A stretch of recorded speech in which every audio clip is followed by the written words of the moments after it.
Welcome to today's episode of IB Podcast. Today, we are going to learn about account opening using Central KYC Records ID, commonly known as CKYC ID.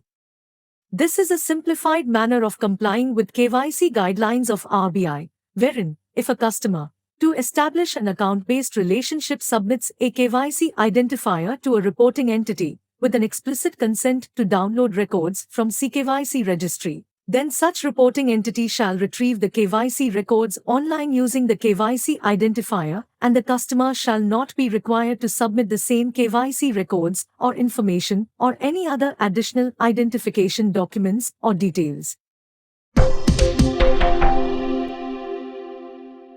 Please note, CKYC ID is not the sole information to be relied upon for initiating an account-based relationship unless there is a change in the information of the customer as existing in the records of CKYCR, or the current address of the customer is required to be verified, or the reporting entity considers it necessary to verify the identity and address of the customer, to perform enhanced due diligence, to build appropriate risk profile of the customer, or the validity period of documents downloaded from CKYCR has lapsed.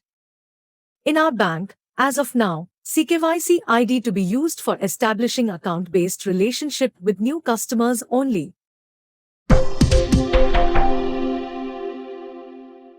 Customer could either produce CKYC ID or Aadhaar or PAN number along with the explicit consent to download documents from CKYCR.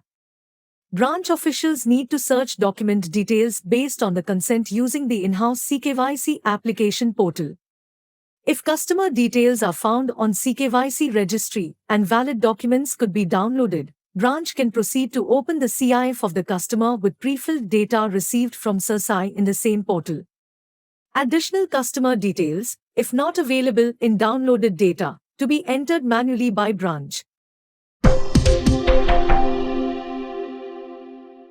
Given this understanding, there are two scenarios of onboarding new customers, first being when customer provides officially valid documents or OVDs and no CKYC ID. Branches shall upload images of proof of identity and proof of address along with photo and signature of personal customers in the in-house CKYC application portal. In case of non-personal customers, only images of proof of identity and proof of address to be uploaded by branches. In the second scenario, where customer provides CKYC ID available with him or her, branch shall search and download customer information for onboarding through in-house CKYC application portal without seeking additional documents.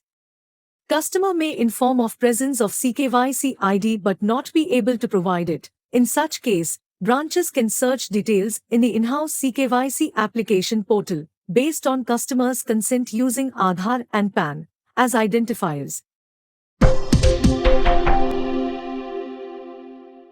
Branches could view a customer's CKYC ID in F9 information pop-up in bank CBAs. Customers could view their CKYC ID on homepage of mobile and internet banking. Additionally, they also get their CKYC ID on their registered mobile or email within 7 to 10 days of uploading of documents by bank. CKYCR ID is a universal KYC identifier information in the Indian financial system and is in use for quite some time in case of depository, asset management companies, insurance companies, wherein it is intended that a customer should have one CKYCR ID to be used in every financial touchpoint for establishing client relationship. After recent amendment to RBI's Master Direction on KYC dated 4th May 2023, in banking also, it is to be used in same spirit.